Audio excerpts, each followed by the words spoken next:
Hello everybody, welcome to exam mode. I am Shubham Verma और आप सभी का हार्दिक स्वागत है इस चैनल पे। फ्रेंड्स, हम लोग आपकी यूपीएससी सीडीएस एग्जामिनेशन के लिए आपका साइंस का सिलेबस ढंग से कवर कर रहे हैं। इससे पहले हमारे 2 लेक्चर हो गए हैं जिसमें हमने न्यूट्रिशन इन एनिमल्स कंप्लीट कर लिया है अच्छे से। अगर आपने वो नहीं देखे तो ज़रूर देखिएगा। आज हमारा 3rd लेक्चर है जिसमें हम पढ़ाई करेंगे आपके डाइजेशन के बारे में। ठीक है, डाइजेशन के बारे में पढ़ाई करेंगे। डाइजेस्टिव सिस्टम कंप्लीट तरीके से हम इस वीडियो में ख़त्म कर देंगे आपका। तो डाइजेशन आखिर बेसिकली आपसे पूछा जाए तो डाइजेशन होता क्या है? तो डाइजेशन एक प्रोसेस होता है जिसकी वजह से आपका complex food material simpler form में कन्वर्ट होता है, जिसकी वजह से आपकी बॉडी में एनर्जी आती है। ठीक है, ये आपका क्या होता है? डाइजेशन होता है। तो अगर एग्जाम में अगर आपसे पूछा जाए तो स्टेजेस ऑफ डाइजेशन क्या होती हैं, स्टेज जो आपकी होती हैं डाइजेशन की वो आप नोट कर लीजिए, नोट करते चलिए। ठीक है, पहला होता है आपका इंजेशन, सेकंड जो होता है आपका वो होता है डाइजेशन, और थर्ड जो आपका होता है एब्जॉर्प्शन, फोर्थ जो आपका होता है एसिमिलेशन, और फिफ्थ जो आपका होता है वो होता है डिफेसिएशन। ठीक, तो इंजेशन क्या होता है? इंजेशन का मतलब होता है फूड को इनटेक करना। जब आप फूड को इनटेक करते हैं उसे इंजेशन कहते हैं। सेकंड जो है डाइजेशन, डाइजेशन का मतलब होता है आपका खाना जब पच जाता है तो उसे डाइजेशन कहते हैं। एब्जॉर्प्शन क्या होता है? एब्जॉर्प्शन ये होता है कि जो आपका न्यूट्रिशन होता है वो आपकी ब्लड में मिक्स होता है। ठीक है, डाइजेशन के बाद जो भी न्यूट्रिशन बनता है वो आपके ब्लड में मिक्स होता है, तो उसे कहते हैं एब्जॉर्प्शन। और एसिमिलेशन किसे कहते हैं? एसिमिलेशन कहते हैं वो न्यूट्रिशन जो मिक्स हुआ है वो ब्लड में वेन्स में ट्रांसफ़र होता है। जब वेन्स में ट्रांसफ़र होता है उसके बाद वो डिफरेंट ऑर्गन्स में पहुंचता है, जिसकी वजह से वो ऑर्गन अपना काम कर पाते हैं, उसे कहते हैं एसिमिलेशन। और लास्ट प्रोसेस होता है आपका डिफेसिएशन। इसमें क्या होता है आपका कि जितना भी वेस्ट होता है वो बॉडी से एक्सक्रीट हो जाता है आपका। ठीक, अब एक एक करके हम लोग पूरी तरीके से ढंग से समझ लेते हैं आपकी सारी प्रक्रिया के बारे में। तो ये आप बेसिक अगर आप देखें यहाँ पे ये डायग्राम बना हुआ है, तो यहाँ माउथ की कैविटी होती है जहाँ से आप फूड को इनटेक करते हैं। उसके बाद फेरिंग्स आता है, oesophagus, stomach, pancreas, small intestine, liver, gall bladder, large intestine और रेक्टम। ये सभी के सभी आपका डाइजेस्टिव सिस्टम का पार्ट बनते हैं। एक एक करके हम लोग सबके बारे में ढंग से जानते हैं। पहला सबसे बेसिक है ऑर्गन आपका माउथ, जहाँ से आप फूड इनटेक करते हैं, तो माउथ के बारे में ढंग से जानना बहुत ज़्यादा ज़रूरी है। ठीक है, तो माउथ के आपके 2 पोर्शंस होते हैं। कौन कौन से होते हैं? एक होता है आपका वेस्टिब्यूल और सेकंड होता है आपका ओरल या फिर माउथ कैविटी। ठीक, नोट करते चलिए ऐसे ही आप लोग भी। वेस्टिब्यूल क्या होता है? वेस्टिब्यूल वो चीज़ होता है जैसे आप मुंह बंद करते हैं उसके बाद जो खाली स्पेस आपके मुंह में बचा रह जाता है, ठीक है, आपके ऑर्गन को छोड़ के जितना भी खाली स्पेस बचा रह जाता है वो कहलाता है आपका वेस्टिब्यूल। ठीक है, यानी कि ब्लैंक स्पेस, ये वेस्टिब्यूल कहलाता है। उसके बाद ओरल और माउथ कैविटी में आपका आता है टंग आती है आपकी। ठीक है, टीथ आते हैं आपके। ये सभी आपके किस में आते हैं? ओरल या फिर माउथ कैविटी में आते हैं, टंग और उसके बाद आपका टीथ। तो पहला अब हम लोग मेन जानना की कोशिश करेंगे आपका टंग के बारे में। ठीक है, आइए टंग के बारे में पहले डिटेल से जान लेते हैं, उसके बाद धीरे धीरे करके आगे प्रोसीड करेंगे। तो हेडिंग डाल लीजिए टंग। अब ये मान के चलिए बेसिक डायग्राम मैं बना रहा हूँ, आप लोग फॉलो करते चलिएगा। ठीक, स्पेलिंग सही कर लेते हैं इसकी पहले।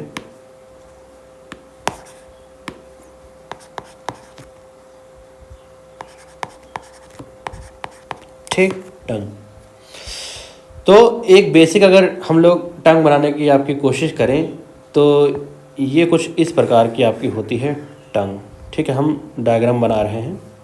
ठीक, उसमें अगर डिफरेंट डिमार्केशन हम लोग करते हैं कुछ इस तरीके से, आप भी अपने डायग्राम में बना लीजिए कॉपी में।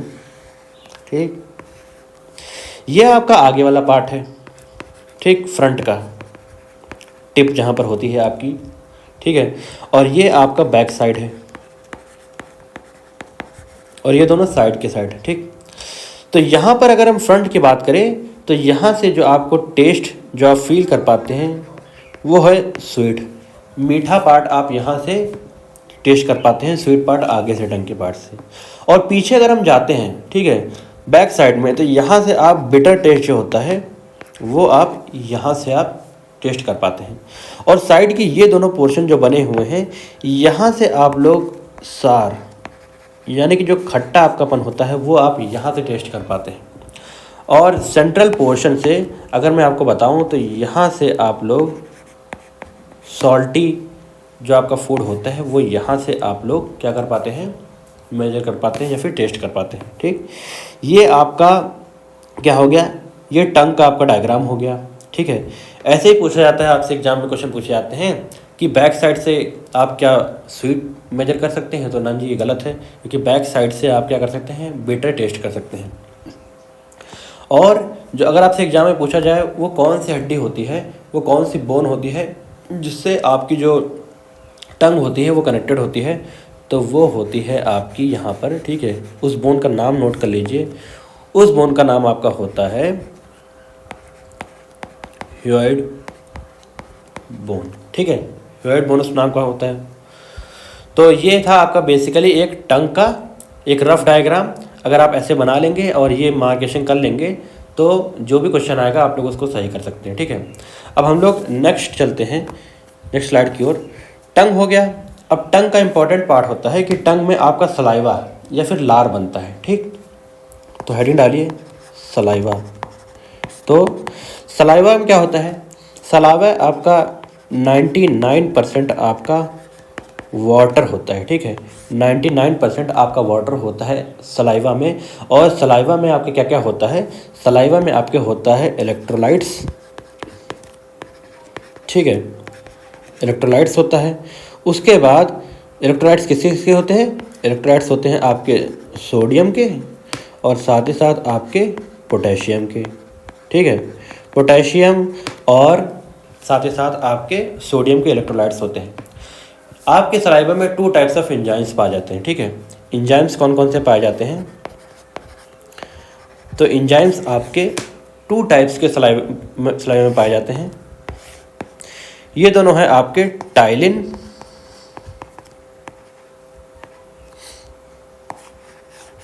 और सेकंड है आपका लाइसोजाइम।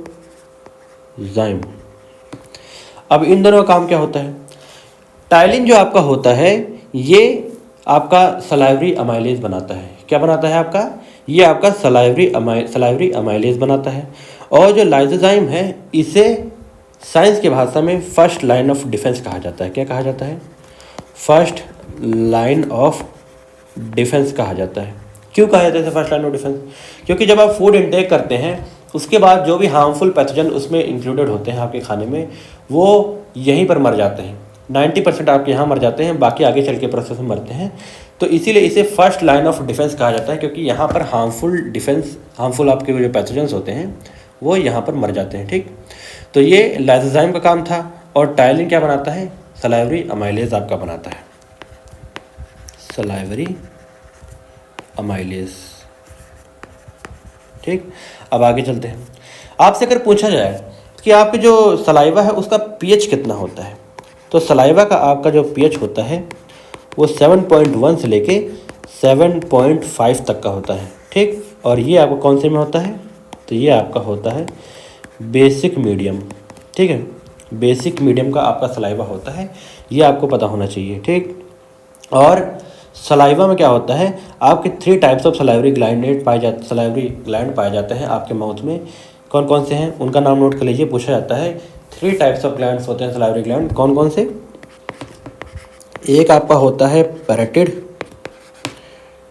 और सेकंड जो होता है आपका सब मैंडुलर। ठीक, और थर्ड होता है आपका सब लिंगुअल।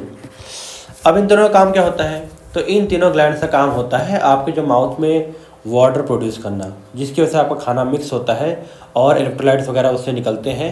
तो ये इन तीनों का काम होता है। हार्मफुल पैथोजन जो मरते हैं, जो वाटर रिलीज होता है, वो इन तीनों ग्लैंड की वजह से होता है। ठीक है, अब इन ग्लैंड्स की अगर मैं आपको इमेज दिखाऊं तो वो कुछ इस तरीके से है, आप लोग देख सकते हैं।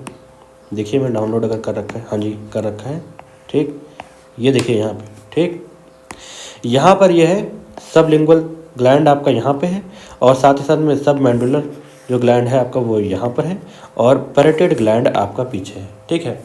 तो ये तीनों थे आपके ग्लैंड्स जो पाए जाते हैं आपके सलाइवरी ग्लैंड में, और होपफुली आपको ये समझ आया होगा। अब हम लोग अगली साइड की ओर चलते हैं। तो नेक्स्ट जो है, हमारे माउथ में हमने टंग को पढ़ लिया। अब हमें बात करनी है टीथ के बारे में, क्योंकि टीथ से भी आपके क्वेश्चन आते हैं, ठीक है। तो अगर हम लोग टीथ की ओर प्रोड्यूस करते हैं, तो आपको याद रखना है कि आपके जो टीथ होते हैं वो 4 होते हैं, 4 तरीके के टीथ होते हैं। पहला होता है आपका इंसीजर, सेकंड आपका होता है कैनाइन, थर्ड जो आपका होता है प्रीमोलर,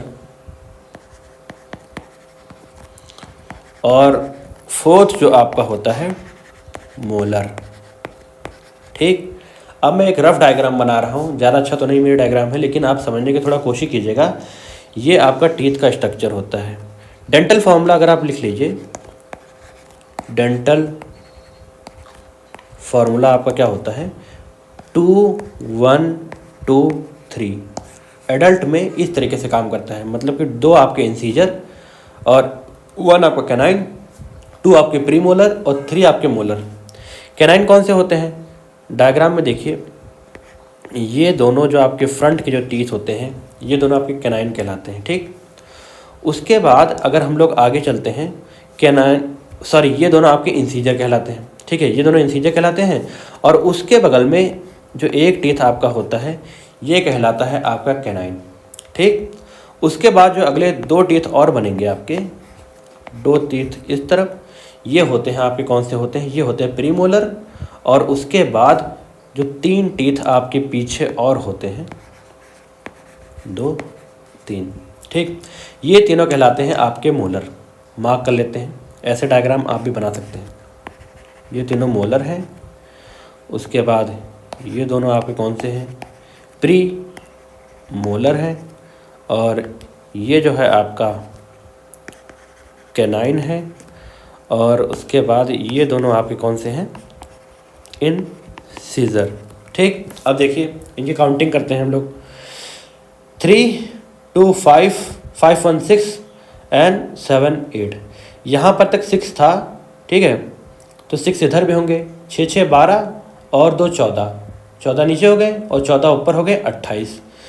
तो 28 से आपने सुना होगा कि टोटल हमारे पास एडल्ट के पास 32 आपके दांत होते हैं।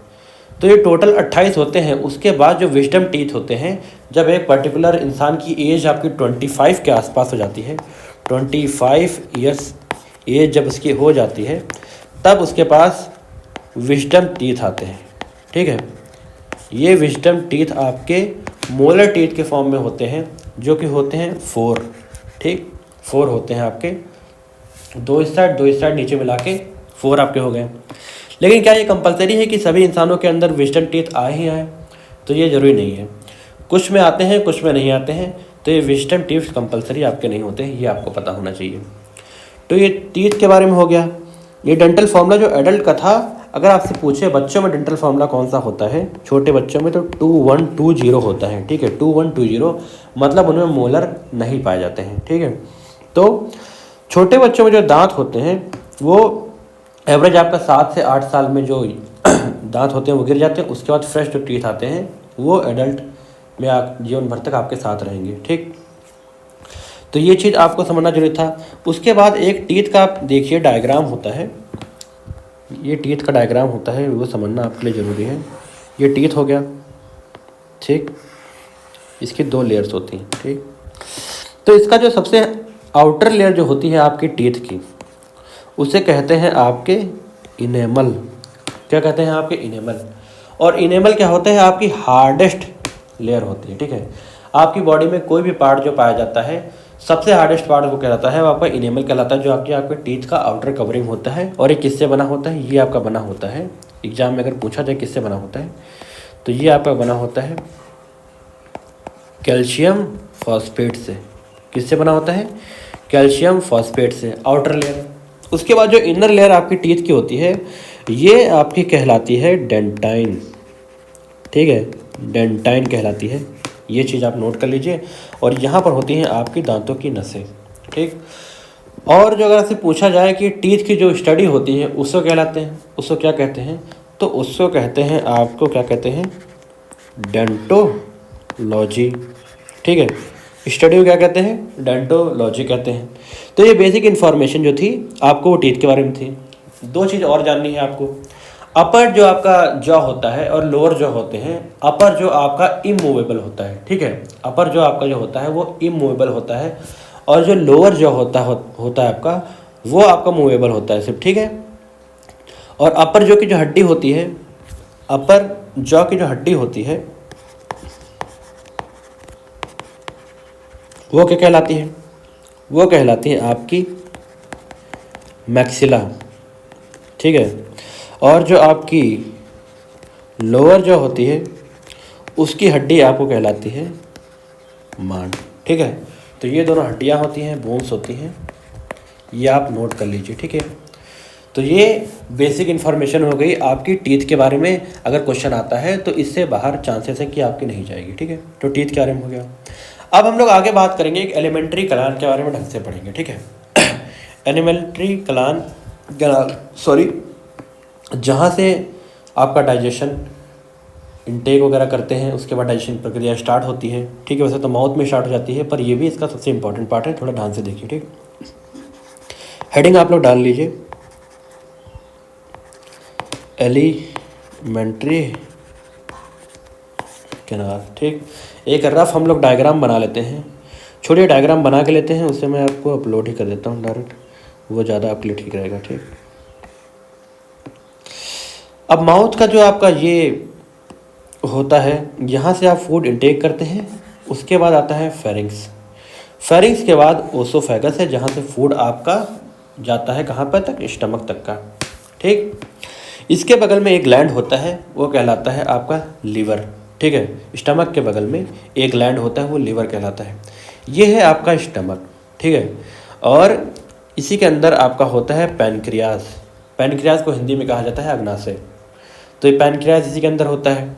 देन ये जो आप देख रहे हैं ये कहलाता है आपका लार्ज इंटेस्टाइन, और ये जो आपका जो फोल्डेड फॉर्म में होता है ये आपका कहलाता है स्मॉल इंटेस्टाइन, और ये एनस का पार्ट है, और ये रेक्टम ट्यूब है, ठीक। तो ये आपका कुछ हद तक एलिमेंट्री कलान है। अब एक एक करके हम इसके बारे में जानते हैं। माउथ और माउथ कैविटी के बारे में हमने पढ़ लिया है, अब हम फेरिंग्स के बारे में पढ़ेंगे। तो हेडिंग आप लोग डाल लीजिए, फेरिंग्स। फेरिंग्स आपका होता क्या है बेसिकली, फेरिंग्स आपका वो ऑर्गन होता है, ठीक है। इसका डायग्राम पहले देख लीजिए, ये कुछ इस प्रकार गया, और यहाँ से अगर मैं डायग्राम बनाता हूँ तो ये ऐसे चला गया, उसके बाद ये पीछे से ऐसे आ गया, ठीक ठीक। और इसके मार्किंग कर लेते हैं, पहले आप लोग मार्किंग कर लीजिए, उसके बाद ढंग से फिर हम लोग इसके बारे में ढंग से जानेंगे। ये जो ब्लैक ट्यूब है ये कहलाती है आपकी एपिग्लॉटिस, उसके बाद ये ग्लॉटिस, उसके बाद ये जो ओपनिंग है ये गुलट, ठीक है। उसके बाद ये जो ट्यूब आपकी गई है इस ट्यूब को कहते हैं रेस्पिरेटरी ट्यूब, और जो अगली ट्यूब जो आपकी है ये कहलाती है डाइजेस्टिव ट्यूब। तो अगर आपसे पूछा जाए कि आपकी डाइजेस्टिव ट्यूब और साथ ही साथ आपकी रेस्पिरेटरी ट्यूब कहाँ पर मिलती हैं, ठीक है, किस जगह पे मिलती हैं, तो वो आपकी मिलती हैं फेरिंग्स के आसपास, ठीक है। फेरिंग्स में मिलती हैं डाइजेस्टिव ट्यूब, और आपकी रेस्पिरेटरी ट्यूब कहाँ पर मिलती है, फेरिंग्स। अब यहाँ पर आप एक ट्यूब दे सकते हैं एपिग्लॉटिस ट्यूब। ये ट्यूब आपकी बोथ साइड आपकी टर्न करती है।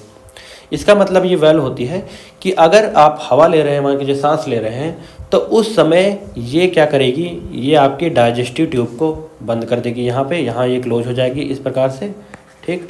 और आपकी क्या होती है, रेस्पिरेटरी ट्यूब आपकी ओपन रहेगी, जिसकी वजह से आपका क्या होता है, आप एयर इनटेक कर पाते हैं, ठीक। तो ग्लॉटिस से वो जाती है और एपिग्लॉटिस इस साइड आपका बंद हो जाता है किधर की ओर, आपका डाइजेस्टिव ट्यूब की तरफ। और जब आप खाना खाते हैं तो सेम ये रेस्पिरेटरी ट्यूब को क्लोज कर देती है। ठीक, ये इसका काम होता है आपका, किसका होता है, एपिग्लॉटिस का। तो होपफुली आपको समझ आया होगा। ठीक है, तो यहाँ पर से ये हो गया, फेरिंग्स का काम हो गया। उसके बाद अगला जो आता है, आपने देखा होगा कि ये ओसोफेगस है। अब ओसोफेगस का काम क्या होता है आपका, ओसोफेगस आपका एक ट्यूब लाइक स्ट्रक्चर होता है, जैसे कि आप देख पा रहे हैं एक ट्यूब लाइक स्ट्रक्चर होता है। इसका मेन काम आपका होता है स्टमक को आपको फेरिंग से कनेक्ट करना। ठीक है, स्टमक को फेरिंग से कनेक्ट करना इसका बेसिक काम होता है। बाकी इसके अंदर कोई भी आपका डाइजेस्टिव ग्लैंड नहीं प्रेजेंट होता है। ठीक है, तो एलिमेंट्री कैनाल में आपके कोई भी डाइजेस्टिव ग्लैंड्स नहीं पाए जाते हैं। ठीक है, no digestive gland is found in oesophagus.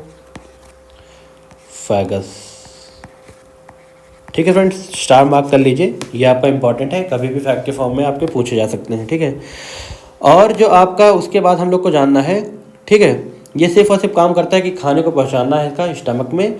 और जो एक वेल्व प्रेजेंट होती है आपके ओसोफेगस में और आपके स्टमक के बीच में, वो कहलाती है आपकी स्फिंक्टर वेल्व। यहाँ पर देख लीजिए, यहाँ पर आपका होता है स्फिंक्टर वेल्व, ओसोफेगस यहाँ पर। ठीक है, ओसोफेगस और स्टमक के बीच में स्फिंक्टर वेल्व होता है।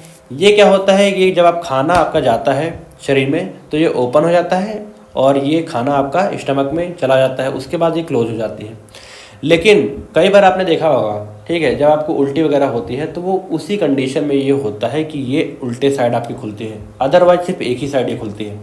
तो स्फिंक्टर वेल्व अगर उल्टा खुल गई तो इसका मतलब जितना भी आपका वेस्ट जो खाना था वो आप कई बार उल्टी होती है तो बाहर निकल जाता है। तो उसी केस में आपकी स्फिंक्टर वेल्व जो होती है वो उल्टे साइड खुलती है, बाकी हर समय वो आपका एक ही साइड खुलती है। ये वेल्व कहाँ प्रेजेंट होती है, तो ये ओसोफेगस और आपके स्टमक के बीच में प्रेजेंट होती है। होपफुली आपको ये समझ आएगा। ठीक है, यूनिडायरेक्शनल होती है फ्लो ऑफ फूड के बारे में, तो इसके बारे में थोड़ा जानना आपको जरूरी था। क्या नाम होता है उसका, उस वेल्व का नाम होता है आपका sphincter valve.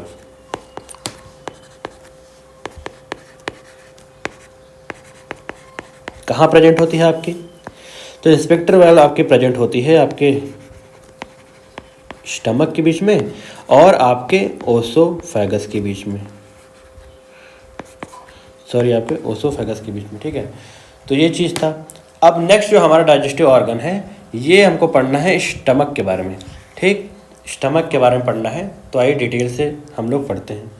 90% of the student जो समझते हैं कि डाइजेशन का सिर्फ एक ही आपका अंग है, वो है आपका क्या होता है, स्टमक। ऐसा नहीं है, स्टमक के अलावा भी कई सारे मतलब पार्ट्स होते हैं जिसके बारे में हम लोग पढ़ रहे हैं। पूरे प्रोसेस को डाइजेस्टिव सिस्टम में अकेला स्टमक काम नहीं कर सकता है अगर बाकी सारे ना हो, इसीलिए बाकी सारों का होना भी बहुत ज़रूरी है। तो स्टमक के बारे में थोड़ा ध्यान से देखिए। पहले आप लोग एक हेडिंग डाल लीजिए, उसके बाद डायग्राम बनाइए। स्टमक के बारे में पढ़ते हैं। ये कुछ आपका स्टमक का डायग्राम है, जे शेप का होता है आपका स्टमक, ये चीज़ आपको दिमाग में रखनी है। ठीक है, जे शेप का होता है आपका स्टमक। ये इसकी एक लेयर में बना देता हूँ, यहाँ से एक लेयर और गई है और सेम इसी तरीके से एक लेयर हम लोग और बना लेते हैं। ठीक, तो ये हो गया। यहाँ से आपकी स्टमक की ओसोफेगस में ओपनिंग होती है। ठीक है, यहीं पर क्या होती है, आपकी स्फिंक्टर वेल्व होती है। तो इसको ये डॉट डॉट डॉट डॉट जो मैंने बनाया है यहाँ पे, इसको क्या कहते हैं, इसको कहते हैं आपके गैस्ट्रिक ग्लैंड्स। क्या कहते हैं इसको, गैस्ट्रिक ग्लैंड्स कहते हैं। किनको कहते हैं, डॉट्स को, जो मैंने डॉट्स बनाए हैं। ठीक है, उसके बाद है आपका ये जो होता है, यहाँ पर भी इसी तरीके से आपके गैस्ट्रिक ग्लैंड्स पाए जाते हैं। एक स्टमक बेसिकली आपके 3 पार्ट में डिवाइड होता है, ये दिमाग में रखना है। यहाँ से ओसोफेगस की ओपनिंग मतलब एंट्री होती है ओसोफेगस स्टमक की। तो जो ऊपर वाला पोर्शन होता है ये कहलाता है आपका फंडस। ठीक, बीच वाला पोर्शन आपका कहलाता है कार्डियक, और जो सबसे निचला पोर्शन होता है वो पायरोलिक कहलाता है। क्या कहलाता है? पायरोलिक कहलाता है। और यहाँ पर सेम इसी तरीके से आपकी होती है पायरोलिक वेल्व। ठीक है, पायरोलिक वेल्व होता है। अब एक एक करके इसके बारे में मैं आपको इन्फॉर्मेशन देता जाता हूँ और आप लोग उसे नोट करते रहिएगा। ठीक है, पहला चीज़ ये होता है कि आपका स्टमक जो होता है वो होता है जे शेप का। ठीक है, जे शेप का आपका स्टमक होता है। सेकंड चीज़ आपको जानना है कि ये वाइडेस्ट पार्ट होता है आपके एलिमेंट्री कैनाल का। कौन सा? वाइडेस्ट पार्ट होता है कहाँ का? आपका एलिमेंट्री कैनाल का आपका एक पार्ट होता है। थर्ड चीज़ जो आपको जानना है वो ये जानना है कि दो तरीके के ग्लैंड्स आपके स्टमक में पाए जाते हैं। ठीक है, ग्लैंड्स आपके 2 टाइप के पाए जाते हैं आपके स्टमक में। वो होते हैं, एक होता है आपका गैस्ट्रिक ग्लैंड्स होता है और सेकंड चीज़ आपका होता है म्यूकस ग्लैंड। ठीक है, 2 तरीके के ग्लैंड आपके होते हैं, पहला गैस्ट्रिक ग्लैंड और दूसरा म्यूकस ग्लैंड। अब एक एक करके हम लोग इन दोनों ग्लैंड्स के बारे में पहले जान लेते हैं। Mucus gland. अब म्यूकस ग्लैंड का क्या काम होता है? म्यूकस ग्लैंड का काम होता है आपका कि ये आपका म्यूकस रिलीज करता है। क्या रिलीज करता है? म्यूकस रिलीज करता है। ठीक है, तो म्यूकस का बेसिकली काम क्या होता है? म्यूकस एक आपका लेयर फॉर्म करता है। ठीक है, स्टमक के बीच में और आपके जो एससीएल सिक्रीशन ग्लैंड होते हैं, सिक्रेटिंग ग्लैंड होते हैं, इसके बीच में एक पतली लेयर आपका फॉर्म करता है। उस लेयर को क्या कहते हैं? उस लेयर को आपको कहते हैं म्यूकस लेयर। ठीक है, ये दिमाग में रखना है। तो इस म्यूकस लेयर का आखिर काम क्या होता है? ये लेयर आपकी एचसीएल रेजिस्टेंट होती है। एचसीएल जो आपको फूड को जलाने में हेल्प करता है, वो कहीं आपके जो स्टमक के जो ऑर्गन है उसको ना जला दे, इसलिए आपकी एक लेयर प्रेजेंट होती है। उस लेयर को कहते हैं म्यूकस लेयर। तो कई बार आपने देखा होगा कि अल्सर टाइप कंडीशन किसी के पेट में जनरेट हो जाती है। तो वो अल्सर किसी के पेट में होता है, तो वो अल्सर इसलिए होता है क्योंकि उनकी जो म्यूकस लेयर होती है वो ब्रेक होने लगती है। म्यूकस लेयर उनकी कहीं कहीं से ब्रेक होने लगती है, जिसकी वजह से एसिड क्या होता है, उनके पेट की जो उनकी लेयर है उसको टच करती है और अल्सर प्रोड्यूस हो जाता है। तो अल्सर आखिर होता किसकी वजह से है? अल्सर आपका होता है बैक्टीरिया की वजह से। जो आप फूड इंटेक करते हैं, कई बार वो अगर अच्छा नहीं है खाना आपका, तो उसकी वजह से आपका अल्सर हो जाता है। ठीक है, अल्सर हो जाता है। तो पूछा जाता है एग्जाम में कि अल्सर जो होता है वो आपके कौन से बैक्टीरिया की वजह से होता है? तो वो आपका होता है हेलिकोबैक्टीरियम, साथ में आपका होता है पाइलोरी। ठीक है, इस नाम का जो बैक्टीरिया होता है इसकी वजह से होता है आपको क्या होता है? अल्सर होता है पेट में। ठीक है, तो ये चीज़ आपको याद रखनी है, ये इम्पॉर्टेंट था। ये आपके फूड और वाटर में प्रेजेंट होता है। जो भी आपका गंदा फूड होता है, ठीक है, उसकी अनहाइजीनिक फूड होता है, उसमें आपका प्रेजेंट होता है। तो ये हो गया आपके किसके बारे में? हमने इसके बारे में जाना म्यूकस ग्लैंड के बारे में। अब नेक्स्ट एक और ग्लैंड है, वो कहलाता है आपका गैस्ट्रिक ग्लैंड। गैस्ट्रिक ग्लैंड के बारे में जानते हैं। गैस्ट्रिक ग्लैंड, हेडिंग डाल लीजिए आप लोग गैस्ट्रिक ग्लैंड के बारे में। अब देखते हैं। तो बेसिकली आपका गैस्ट्रिक ग्लैंड क्या होता है? गैस्ट्रिक ग्लैंड का काम होता है आपके गैस्ट्रिक जूसेस को क्या करना? इजेक्ट करना। क्या करता है? ये काम करता है, ये आपके गैस्ट्रिक जूसेस को निकालता है। ठीक है, गैस्ट्रिक जूसेस। ठीक, इसमें आपके गैस्ट्रिक जूसेस में कुछ अदर प्रकार के एंजाइम में पाए जाते हैं। ये दिमाग में रखना है। जैसे कि आपका HCl भी इसी में पाया जाता है। तो HCl का काम क्या होता है? ये आपके जो फूड है उसको कन्वर्ट करता है किसमें? काइम में। काइम में कन्वर्ट करता है। काइम क्या होता है? काइम होता है आपका paste like food. Paste like food होता है आपका, ये आपका काइम कहलाता है। अब HCl का काम क्या होता है? HCl का काम ये होता है कि ये हार्मफुल पैथोजेंस जो आपके फूड में प्रेजेंट होते हैं, जो मैंने आपको बताया था, एक तो आपका फर्स्ट लाइन ऑफ डिफेंस जो कि आपके सलाइवा में होता है, वहाँ से डिस्ट्रॉय हो जाते हैं पैथोजेंस। उसके बाद जो कुछ बच जाते हैं तो वो यहाँ पर HCl डिस्ट्रॉय कर देता है उनको। ठीक है, तो HCl क्या काम करता है? HCl आपके हार्मफुल पैथोजेंस को भी डिस्ट्रॉय करता है। हार्मफुल पैथोजेंस को भी ये डिस्ट्रॉय करता है। ये चीज़ आपको पता होना चाहिए। ठीक, और एक एवरेज ह्यूमन बॉडी एक एवरेज ह्यूमन बॉडी अगर आपसे पूछा जाए कि वो कितने litre gastric juices per day में रिलीज करती है, तो आपको याद रखना है कि 2 से लेकर 2.5 लीटर गैस्ट्रिक जूस जो होता है ये किसी पर्टिकुलर बंदे की बॉडी रिलीज करती है पर डे। ठीक, ये चीज़ आपको याद रखना है, इंपॉर्टेंट फैक्ट है, आपके एग्जाम में पूछा जा सकता है। फ्रेंड्स, मेरी हैंड राइटिंग थोड़ा गंदी है, लेकिन आपको कंटेंट अगर आपको अच्छा लग रहा हो, ठीक है, तो उससे बेहतरीन कुछ नहीं है। मेन है कि आपको समझना है, जो कि आप एग्जाम में अगर क्वेश्चन आएंगे तो मेरी हैंड राइटिंग काम नहीं करेगी, बस जो मेरी दी हुई नॉलेज है अगर आपने वो अच्छे से इंटेक कर ली है और खुद के बनाए हुए नोट्स बना लिए हैं तो वही काम आएगा। ठीक है, बाकी सारी रटी रटाई बातें हैं, ऐसे तो नोट्स बहुत ज़्यादा प्रेजेंट हैं, लेकिन जो चीज़ आपको समझ आ जाए वही आपके एग्जाम में काम आती है और खुद के लिखे हुए नोट्स ही काम आते हैं। किसी और के लिखे हुए नोट्स अगर आप रिवाइज करेंगे तो वो किसी काम के नहीं रहते हैं। इन नोट्स को आप पहले जो जैसे मैं बना रहा हूँ इसी तरीके से एरो बना के आप शॉर्ट नोट्स में बनाइए और लास्ट टाइम में रिवाइज कीजिए, कुछ एडिशनल इन्फॉर्मेशन जो आपको ठीक लगे वो ऐड कीजिए, बस आपका पेपर निकल जाएगा। बहुत सिंपल प्रोसेस है पर लोग ये कर नहीं पाते हैं। ठीक है, तो आइए हम लोग आगे चलते हैं। अब इसमें आप लोग, हमने स्टमक के बारे में ढंग से पढ़ लिया है, तो अगर आपसे पूछा जाए जो आपकी पीएच क्या होता है आपके HCl का, केमिस्ट्री लवर्स बताइए कि आपके HCl का पीएच कितना होता है। ठीक, HCl का आपका पीएच होता है वो 2.5 के आसपास होता है, यानी कि ये हाईली एसिडिक होता है आपका। ठीक है, HCl आपका हाईली एसिडिक होता है, 2.5 के आसपास इसका पीएच होता है। ठीक, तो मैंने आपको यहाँ पर बताया था कि यहाँ पर आपकी एक लेयर होती है पायरोलिक वाल्व। पायरोलिक वाल्व आपकी पाई जाती है। ये पायरोलिक वाल्व आपके पायरोलिक जो आपके स्टमक का पार्ट होता है इसको स्मॉल इंटेस्टाइन से कनेक्ट करते हैं। किससे कनेक्ट करती है? स्मॉल इंटेस्टाइन से। ये होती है आपकी पायरोलिक वाल्व।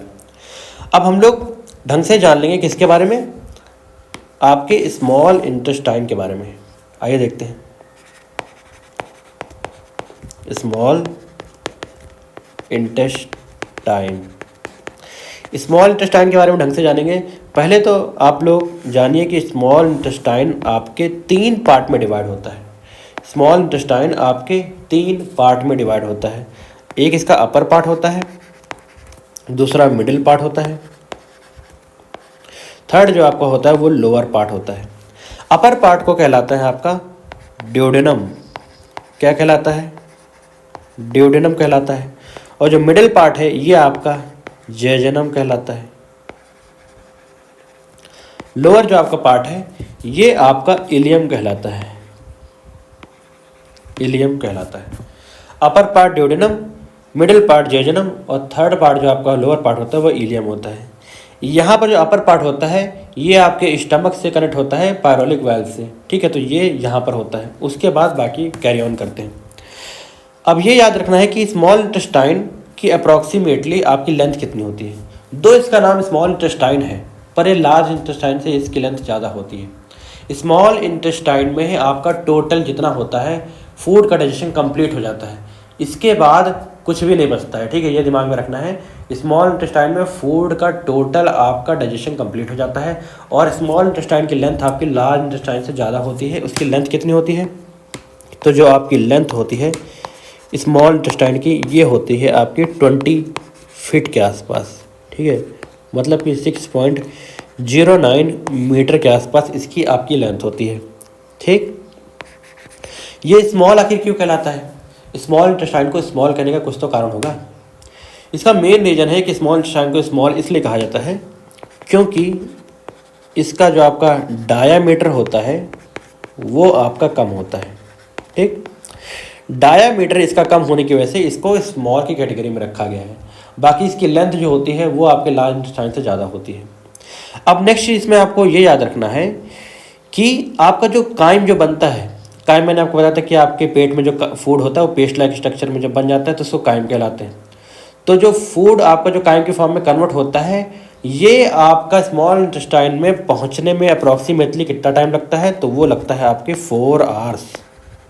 ठीक, पहला फूड आपके जो स्टमक में लगभग 4 आवर्स के आसपास आपके क्या वो इकट्ठा रहता है। उसके बाद वो काइम की फॉर्म में कन्वर्ट होकर स्मॉल इंटेस्टाइन में पहुंचता है। उसमें एवरेज में आपके 4 आवर्स लग जाते हैं, टोटल 4 घंटे लग जाते हैं। तो ये चीज़ समझना आपके लिए बहुत ज़्यादा ज़रूरी है। एक चीज़ में और जानना है आपके बारे में कि जो इनर वॉल्स होती हैं आपकी स्मॉल इंटेस्टाइन की, ठीक है, ये आपका इंटेस्टेनियल जूसेस रिलीज करती हैं, ठीक है। इनर वॉल्स आपकी इंटेस्टाइन की होती है, वो क्या कहती हैं, ये जूसेस कुछ रिलीज करती हैं। डाइजेशन आपका टोटल कंप्लीट हो जाता है स्मॉल इंटेस्टाइन में, इसके बाद कुछ भी नहीं बच जाता है, ये चीज़ आपको याद रखनी है, ठीक। उसके बाद एक आपकी वेल प्रेजेंट होती है आपके कहाँ पर, स्मॉल इंटेस्टाइन और लार्ज इंटेस्टाइन के बीच में। स्मॉल इंटेस्टाइन और लार्ज इंटेस्टाइन के बीच में जो वेल प्रेजेंट होती है वो क्या कहलाती है, तो ये जो वेल होती है ये वेल आपकी कहलाती है इलियोकेकल वेल। अब इसका नाम ऐसा क्यों है ये देखिए थोड़ा। इलियम यहाँ से आया। इलियम पार्ट क्या था, इलियम पार्ट आपका स्मॉल इंटेस्टाइन का सबसे लोअर पार्ट था, ठीक है।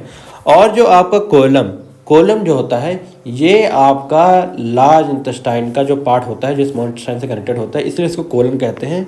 तो इन दोनों को मिला के इलियोकेकल आपका जो होता है ये वेल प्रेजेंट होती है स्मॉल इंटेस्टाइन और लार्ज इंटेस्टाइन के बीच में।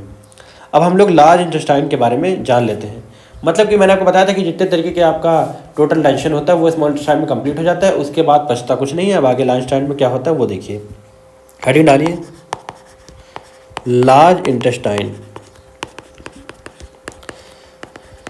तो लार्ज इंटेस्टाइन से आपसे पूछा जाए कि लार्ज इंटेस्टाइन की आपकी लेंथ कितनी होती है, तो जो आपकी लार्ज इंटेस्टाइन की जो लेंथ होती है ये होती है अप्रॉक्सीमेटली आपकी 5 फीट, मतलब कि 1.5 मीटर के आसपास, 1.5 मीटर के आसपास आपकी लार्ज इंटेस्टाइन की लेंथ होती है, ठीक है। इसको लार्ज क्यों कहा गया, इसको लार्ज इसलिए कहा गया क्योंकि इसका जो आपका डायमीटर होता है वो स्मॉल इंटेस्टाइन की जो नली होती है उससे डायमीटर इसका ज़्यादा होता है, इसीलिए इसको लार्ज इंटेस्टाइन कहा गया। आपके जो लार्ज इंटेस्टाइन है ये बेसिकली 3 पार्ट में डिवाइड होता है। ये भी आपसे पूछा जाता है, क्या होता है, सीकम, कोलन, रेक्टम, ठीक है।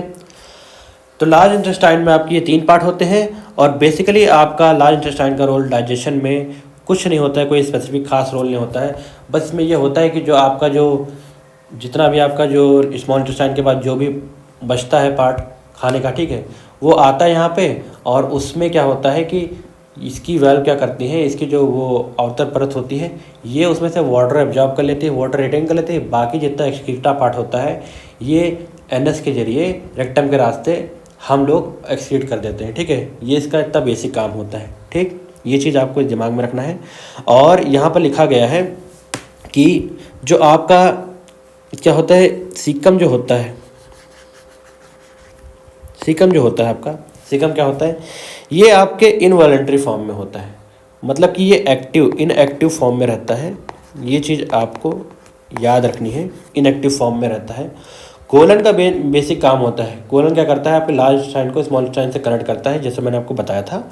ये चीज़ दिमाग में रखनी है। और जो आपके जो वाटर एब्जॉर्ब करता है, इसकी जो बॉडी होती है एब्जॉर्ब करती है लार्ज इंटेस्टाइन की, ये साथ में आपकी क्या करती है, विटामिन B12 और विटामिन K को भी ये एब्जॉर्ब करती है। ये चीज़ आपको जानना बहुत ज़्यादा ज़रूरी है।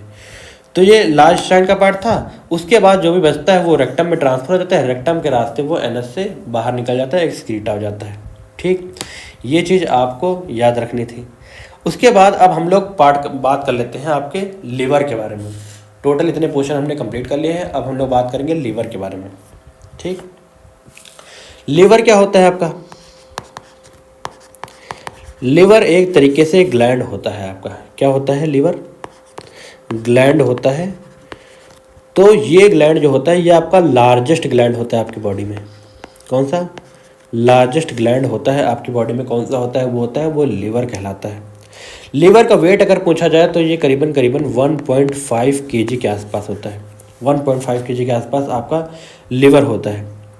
लीवर का काम क्या होता है, लीवर आपका सिंथेसाइज करता है बाइल जूस को। किसको, बाइल जूस को, जो कि आपका एक इम्पॉर्टेंट रोल प्ले करता है आपके डाइजेशन में, ठीक है, आपके डाइजेशन में एक इम्पॉर्टेंट रोल प्ले करता है। और जो लिवर होता है ये आपके 2 इम्पॉर्टेंट टाइप्स के आपके प्रोटीन बनाता है। कौन कौन से प्रोटीन बनाता है? ये बनाता है आपके प्रोटीन, उनका नाम होता है प्रोथ्रोम्बिन, साथ ही साथ फिब्रिनोजन। ठीक, ये दोनों प्रोटीन आपका कहाँ से? लिवर के थ्रू आपके बनते हैं। ये दिमाग में आपको याद रखना है। ठीक है, तो इन दोनों का काम क्या होता है? फिब्रिनोजन और प्रोथ्रोम्बिन का काम क्या होता है? ये आपके ब्लड क्लॉटिंग में हेल्प करते हैं। किस में हेल्प करते हैं आपके दोनों? ये तो ये दोनों आपके ब्लड क्लॉटिंग में हेल्प करते हैं, ये दिमाग में रखना है। ठीक है, ये प्रोटीन किसकी वजह से बनता है? तो ये लीवर की वजह से बनता है। अब आइए आगे चलते हैं। एक चीज़ में आपको जानना है कि जो लीवर होता है वो आपके मोर टॉक्सिक सब्सटेंस को, ठीक है, जो अमोनिया जो आपका होता है मोर टॉक्सिक सब्सटेंस, उसको यूरिया में कन्वर्ट करने में हेल्प करता है। मतलब कि अमोनिया जो होता है ये आपका यूरिया में कन्वर्ट हो जाता है due to the help of liver. ठीक है, ये मोर हार्मफुल है और ये यूरिया आपका लेस हार्मफुल होता है। तो ये आपके लिवर की हेल्प की वजह से होता है। और ये एम्ब्रियोनिक कंडीशन जो होती है, ठीक है, प्रेगनेंसी के दौरान, उस समय आपकी रेड ब्लड सेल का फॉर्मेशन करने में आपका लिवर हेल्प करता है। ठीक है, RBC फॉर्मेशन इन एम्ब्रियोनिक स्टेज। ठीक है, एम्ब्रियोनिक स्टेज में आपका RBC का फॉर्मेशन करने में आपका लिवर हेल्पफुल होता है। ठीक है, और लिवर जो होता है ऐसा आपका बॉडी का पार्ट होता है जिसकी हाईएस्ट आपकी रीजनरेटिव कैपेसिटी होती है। रीजनरेटिव कैपेसिटी आपकी किसकी होती है? लिवर की आपकी सबसे ज़्यादा होती है, लिवर की आपकी हाईएस्ट होती है। इसका मतलब क्या है कि ये मान के चलिए ये आपका लिवर है।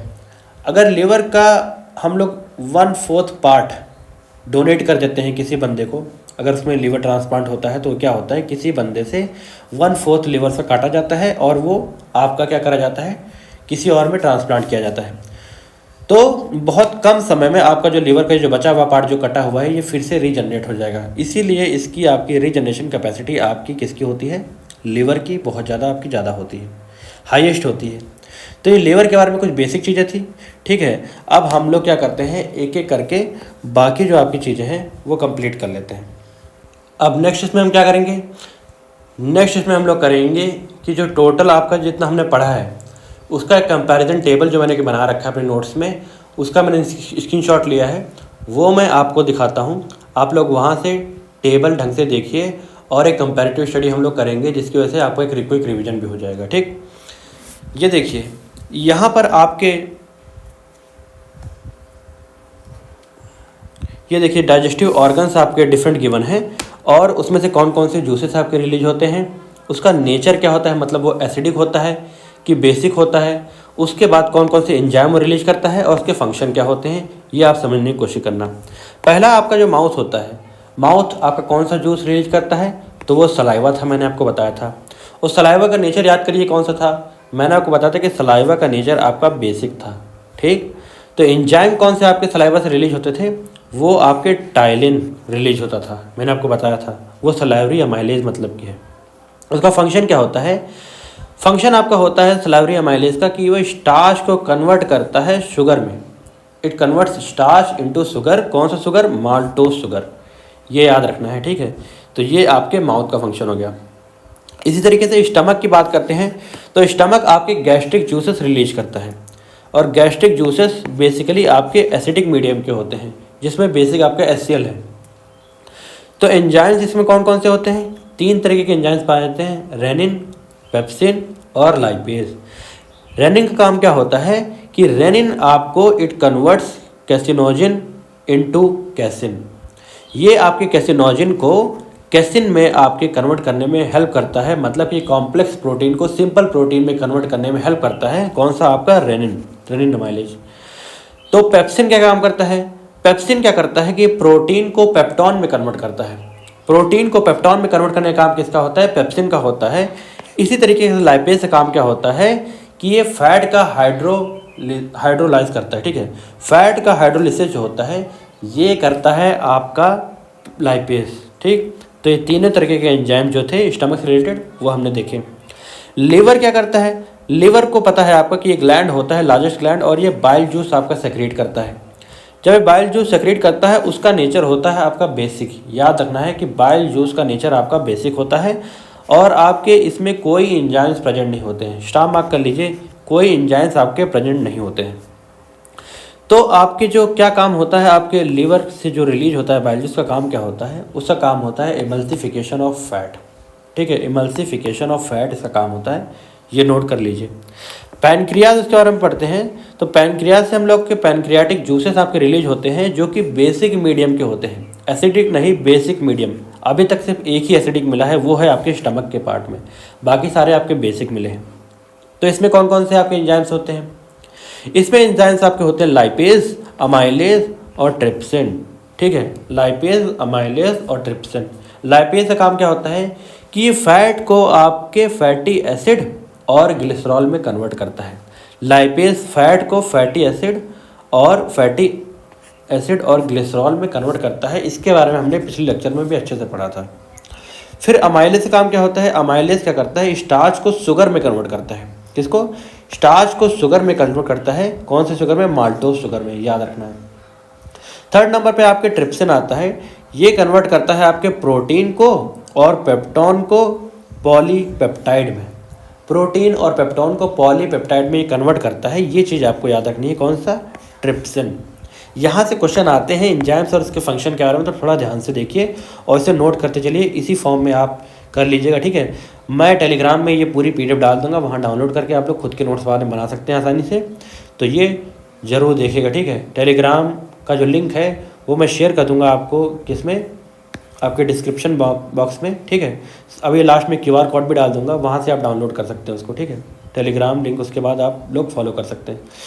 तो यहाँ पर क्या हो गया? पेप्टाइड आपका एक अनदर नेम है। यहाँ देखिए मैंने लिख रखा है peptide is an another name of amino acid. ये भी आपको याद रखना है। तो क्या काम था आपका ट्रिप्सिन का? ट्रिप्सिन काम था आपका प्रोटीन और पेप्टोन को पॉलीपेप्टाइड में कन्वर्ट करना। अब नेक्स्ट हम लोग बात करते हैं आपके स्मॉल इंटेस्टाइन के बारे में। स्मॉल इंटेस्टाइन आपके जूस, इंटेस्टाइनल जूसेस आपके रिलीज करता है जो कि आपके बेसिक मीडियम के होते हैं। सिर्फ एक एसिडिक रहा था स्टमक, बाकी सब बेसिक रिलीज करते हैं। इसमें आपका जितने भी आपके एंजाइम्स होते हैं, रिप्सिन, सुक्रेज, माल्टेज और आपका लैक्टेज, ये सारे एंजाइम्स होते हैं। तो रिप्सिन का काम क्या होता है कि प्रोटीन को अमीनो एसिड में कन्वर्ट करता है। सुक्रेज का काम होता है कि ये सुक्रोज को ग्लूकोज में कन्वर्ट करता है। माल्टेज का काम होता है कि ये आपके माल्टोज को ग्लूकोज में कन्वर्ट करता है। और लैक्टेज का काम होता है कि लैक्टोज को आपके ग्लूकोज में कन्वर्ट करता है। ये चारों इसके एंजाइम से यहाँ से रिलीज होते हैं। किससे? आपके स्मॉल इंटेस्टाइन से। तो होपफुली आपको समझ आएगा। अब यहाँ पर ऑर्डर ऑफ प्रेसिडेंस मैंने दे रखा है कि आपके स्मॉल से बिगर यूनिट्स में आपके प्रोटीन कौन कौन से होते हैं। पहला होता है आपका अमीनो एसिड, फिर पेप्टाइड, फिर पेप्टोन, उसके बाद आपका लास्ट में प्रोटीन आता है। ये सबसे हायर यूनिट है, ये मोनोमर है, ये पॉलीमर है। तो इस तरीके से हमने आपका डाइजेस्टिव सिस्टम का टॉपिक पूरी तरीके से अच्छे से कंप्लीट कर लिया है। होपफुली आपको समझ आएगा। जो भी आपको डाउट है वो आप कमेंट सेक्शन में पूछ सकते हैं। मैं कोशिश करूँगा कि अगली वीडियो में मैं उसे ज़रूर आपको बता सकूँ। और फ्रेंड्स, अगर आपको ये वीडियो अच्छी लगी हो तो इसे ज़रूर लाइक कीजिए, और चैनल पर नए हैं तो इसे ज़रूर सब्सक्राइब कीजिए, और चैनल को ज़्यादा से ज़्यादा शेयर कीजिए ताकि ये नॉलेज आपके दोस्तों तक पहुंच सके, ठीक है। फ्री ऑफ कॉस्ट मैं आपका पूरा सिलेबस कवर कराऊंगा।